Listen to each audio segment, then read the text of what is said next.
अडानी सिर्फ बहाना है, असली निशाना हिंदुस्तान पे है।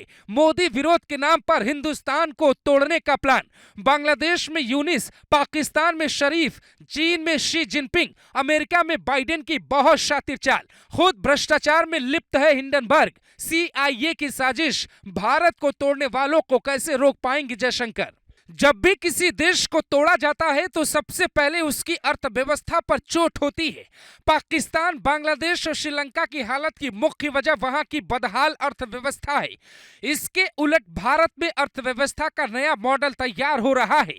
भारत की रफ्तार अगर ऐसी रही, उधर चीन और रूस की रफ्तार भी बढ़ती रहेगी तो अमेरिका एक दशक के बाद ही दुनिया की बादशाहत से बाहर हो जाएगा। अमेरिका खुद को सुपर पावर कहता है, यानी एक म्यान में दो तलवार नहीं रह सकते। पहली तलवार अमेरिका खुद है और दूसरी भारत तैयार हो रहा है। इसीलिए अडानी पर जो चोट बार बार की जा रही है उसको सिर्फ मोदी से जोड़कर मत देखिए। इस बात को थोड़ा समझाते हैं। अमेरिका में दो पार्टियां चुनाव लड़ती है, रिपब्लिकन और डेमोक्रेटिक। डेमोक्रेटिक पार्टी के उम्मीदवार हैं वो है कमला हैरिस और रिपब्लिकन पार्टी से उम्मीदवार हैं डोनाल्ड ट्रंप। लेकिन अमेरिका में उद्योगपति खुलकर कैंपेन का हिस्सा हैं। जैसे गूगल कमला हैरिस का खुलकर समर्थन कर रहा है, जबकि एलन मस्क खुल के ट्रंप का समर्थन कर रहे हैं। लेकिन क्या हमारे देश में ऐसा संभव है?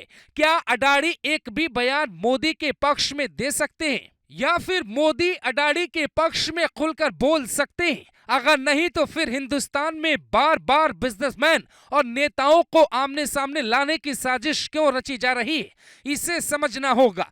भारत के बड़े बड़े बुद्धिजीवी इस बात को अच्छी तरह समझ रहे हैं कि हिंडनबर्ग की ये नई रिपोर्ट इसलिए आई ताकि बांग्लादेश में हो रहे हिंदुओं पर बात ना हो सके। जैसे ही हिंडनबर्ग ने भारतीय शेयर बाजार पे नजर रखने वाली संस्था सेबी के निदेशक माधवीपुरी बुच और उनके पति धवल बुच पे आरोप लगाए, उन विपक्षी नेताओं की जुबान खुल गई जो बांग्लादेशी हिंदुओं की हालत पे चुप्पी साधे बैठे थे। विपक्ष और मोदी विरोधी गैंग ये जानता है कि जो कुछ बांग्लादेश में हो रहा है उसे राष्ट्रीय भावना और हिंदुत्व की भावना पूरे देश में जागेगी, और ऐसा हुआ तो फिर विपक्ष अपनी जाति वाले एजेंडे में कामयाब नहीं हो पाएगा।